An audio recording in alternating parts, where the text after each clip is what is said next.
তিনটা ক্ষেত্র বা তিনটা জায়গা আছে যখন পৃথিবীর কোনো মানুষকে চিনতে পারবে না পরকালে, এমনকি আমিও তোমাকে চিনতে পারবো না।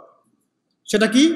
যখন এই যে মিজানের পাল্লাটা দাঁড় করানো, এই যে এটা ভারী হচ্ছে না হালকা হচ্ছে, এ সময় কেউ কাউকে চিনবে না, কারো কথা কারো মনে থাকবে না। যে গার্লফ্রেন্ডের জন্য আপনি জীবন দিচ্ছেন তার কথা আপনার মনে থাকবে না। যে স্ত্রী সন্তানের জন্য আপনি সারা জীবন দুর্নীতি করে গেলেন তার কথা আপনার মনে থাকবে না।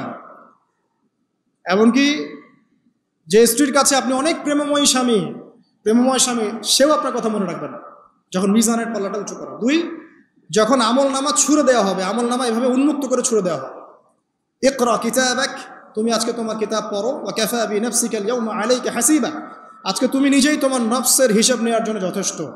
এই সময় আয়েশা আমি তোমার কথা মনে রাখতে পারবো না। একটা হচ্ছে যখন মানুষ পুলসিরাত পার হবে, তখন কেউ কারো কথা মনে রাখতে পারবে না।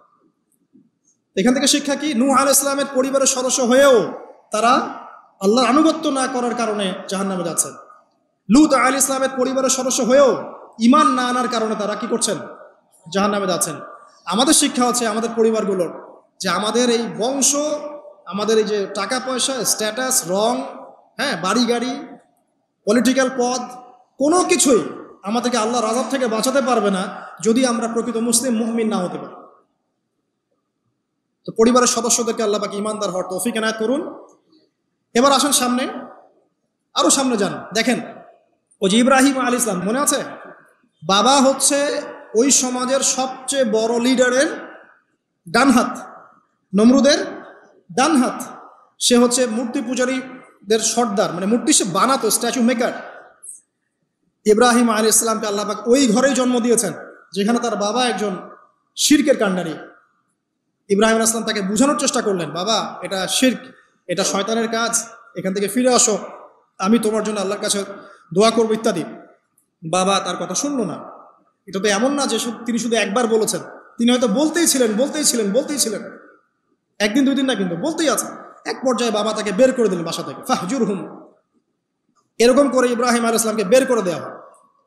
কিন্তু তিনি বললেন, সালামুন আলাইক, বাবা আপনার উপর শান্তি বর্ষিত হোক, হ্যাঁ আমার আব্বা আপনার প্রতি শান্তি বর্ষিত হোক, আমি আল্লাহর কাছে আপনার জন্য দোয়া করব।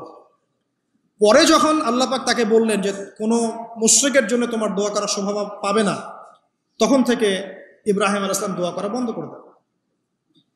এখানে দেখেন, ছেলে, একজন যুবক ছেলে, তার মধ্যে ঈমান এসেছে, সে তার পরিবারের চলমান শিরকের বিরুদ্ধে কথা বলছে, প্রয়োজনে সে সেখান থেকে স্কিপ করেছে, তাকে বের করে দেওয়া হয়েছে, সে চলে গেছে, তারপরেও কিন্তু